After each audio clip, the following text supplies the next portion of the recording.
ஜனநாயகன் திரைப்படத்தை வந்து இது விஜய் தரப்பில் வெளியிடப்பட்டிருக்காங்க அப்படிங்கிற ஒரு புகாரை நீங்கள் சொல்கிறீங்க. இப்போ எனக்கு அதில் என்ன லாஜிக் இருக்குன்னா, இந்த படத்தை வெளியிட்டதாக வந்த உடனே காலையில் இந்த இயக்குனர் வினோத் வந்து இது பலரோட கனவு உழைப்பு, அது இந்த சினிமாங்குது, இதை வந்து இந்த மாதிரி ஒரு வெளியிடுவது வந்து ஏற்றுக்கொள்ள இயலாதுன்னு அந்த இயக்குனர் வந்து இதை வந்து நீங்கள் பகிரக்கூடாதுன்னு ஒரு வேண்டுகோள் கொடுக்குறாரு. 1. 2, சிரஞ்சீவிலிருந்து விஷால் வரை இப்போது பல்வேறு தயாரிப்பாளர்கள் வரை வந்து இது போன்று வெளியிட்டதை வந்து நாங்கள் வந்து வன்மையாக கண்டிக்கிறோம், இவர்கள் மீது சட்ட ரீதியான நடவடிக்கைகள் எடுக்க வேண்டும், இதற்கும் சிபிஐ விசாரணை வேண்டும் என்று கூறுகிறார்.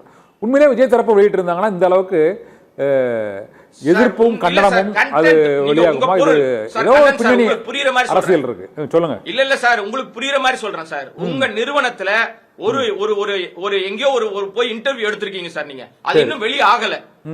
உங்களுக்கு புரியுற மாதிரி சொல்றேன் நான். ஒரு நேரலை எடுத்திருக்கீங்க, யாருக்குமே நேரலை கொடுக்காத விஜய் உங்களுக்கு மட்டும் கொடுத்துட்டாருன்னு வச்சுங்களேன். இன்னும் அதை நீங்க பப்ளிஷே பண்ணல, வச்சிருக்கீங்க. அது திடீர்னு இணையத்துல வெளியாச்சுன்னா எப்படி வெளியாகும்? உங்க அலுவலகத்திலிருந்து தான் அல்லது உங்களுக்கு வேண்டியவர்கள் தான், நீங்க வேலை பார்த்தால் தான், உங்களுடைய செய்தியாளர் தான். இது நம்ம மக்கள் வந்து உலகம் முழுக்க இந்த நம்ம பேசுறாங்க. புரிய வைப்பதற்காக சொன்ன நிச்சயமாக வேற எதுவும் வாய்ப்பே இல்ல சார். ஏன்னா இந்த படம் பைரசி கிடையாது. இது நீங்க நம்ம தப்பா சொல்றீங்க. பைரசி கிடையாது. பைரசி என்பது படம் வெளியான பிறகு அதை யாரோ திருட்டுத்தனமா நீங்க வந்து இணையத்துல பதிவேற்றதுக்கு பேரு தான் பைரசி. இது முழுக்க முழுக்க இவர்களால் HD பிரிண்ட் சார், குவாலிட்டியான பிரிண்ட். நீங்க எடிட் டேபிள்ல இருந்து நீங்க அடுத்த கட்டம் தியேட்டருக்கு தான் போகணும். அந்த மாதிரி கண்டென்ட் அவ்வளவு அழகாக நீங்க வந்து ரிலீஸ் பண்றீங்கன்னா இது முழுக்க நோக்கம் தேர்தலை மையப்படுத்தி விஜய்க்கு பிரச்சாரத்துல பெருசா செல்படுக்கல. அவர் பேசுற பேச்சு எங்கேயும் எடுபடல. ஒரே பேச்சு பேசுறாரு, எங்க பேசினாலும் ஒரு பேச்சு தான், மாத்திக்கவே மாட்டாரு.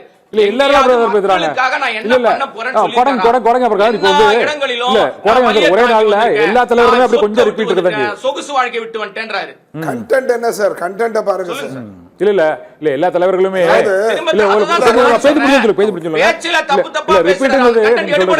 அதனால ஜனநாயகனை வெளியே விட்டாங்க.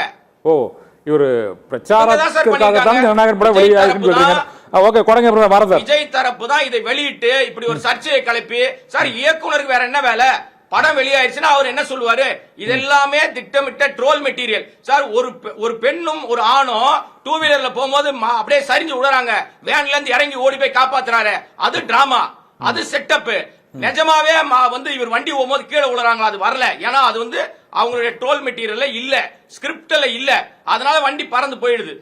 இது எல்லாமே திட்டமிட்ட செய்கை சார். விஜய் ஓட்ட சொன்னா இதெல்லாம் திட்டமிட்ட நாடகம்.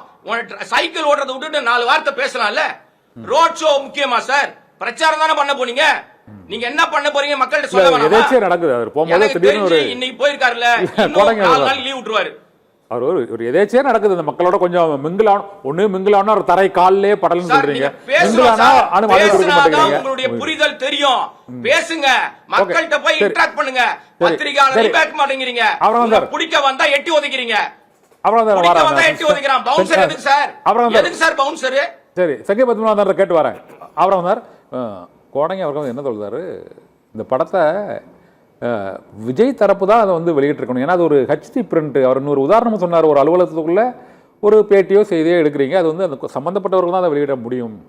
இல்லைன்னா அதில் வந்து அந்த எடிட் ரெஃபரன்ஸ் மார்க் ஒன்று இருக்குமா, நீங்கள் அது பைரசியாக இருந்திருந்ததுன்னா தியேட்டரில் வெளியானதுக்கு அப்புறம் அது வெளியிட்டால் ஏதோ ஒரு டெக்னிக்கலாக ஒரு பாயிண்ட் கண்டுபிடிச்சிருவாங்க அப்படின்னு சொல்கிறாங்க. வெனின்சுலா தலைவரை ட்ரம்ப் கடத்தினார்.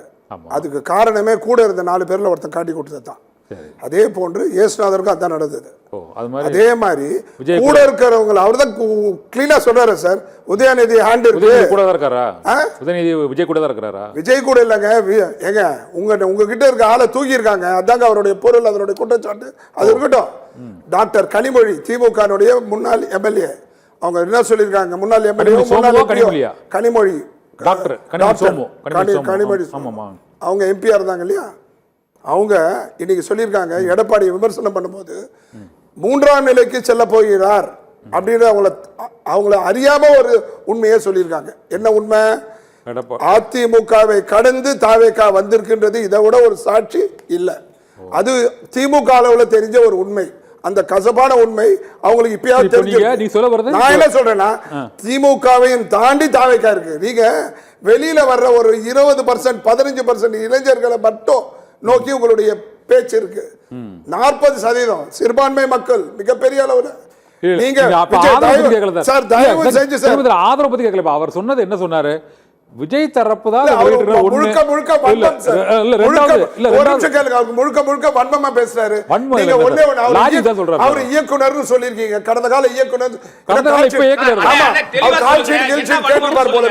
கால் ஷீட் கொடுக்கல என்ற ஒரு வருத்தம் இருக்கு அவருக்கு. கால் ஷீட் கொடுக்கலன்னா வருத்தம் இருக்கு. விஜய் கால் ஷீட் கொடுத்தா தன்னுடைய வாழ்க்கையே வேற மாதிரி மாறிடும். அது மாறாத ஒரு வன்மம். ஒரு அரசியல் தலைவர் ஒரு அரசியல் தலைவர் மீது விமர்சனம் வைக்கும்போது ஒரு குறைந்தபட்ச நாகரிகம் இருக்கணும். அடிப்படை அறிவு இல்லைன்னு சொல்றதெல்லாம் அப்படி பார்த்தா இவரு நம்ம செல்வ பெருந்தகை சொல்லியிருக்காரு. அடிப்படை அறிவு இல்லாம பேசிட்டாங்க. செல்வ பெருந்தகை இவர் சொன்னதில்ல, செல்வ பெருந்தகை சொல்றாரு. அந்த அளவுக்கு அவங்களோட கூட்டணி தயவு செய்து தனிப்பட்ட ஏமாற்றத்தை அரசியலில் காண்பிக்க வேண்டாம் என்பதுதான் என்னுடைய தேவை.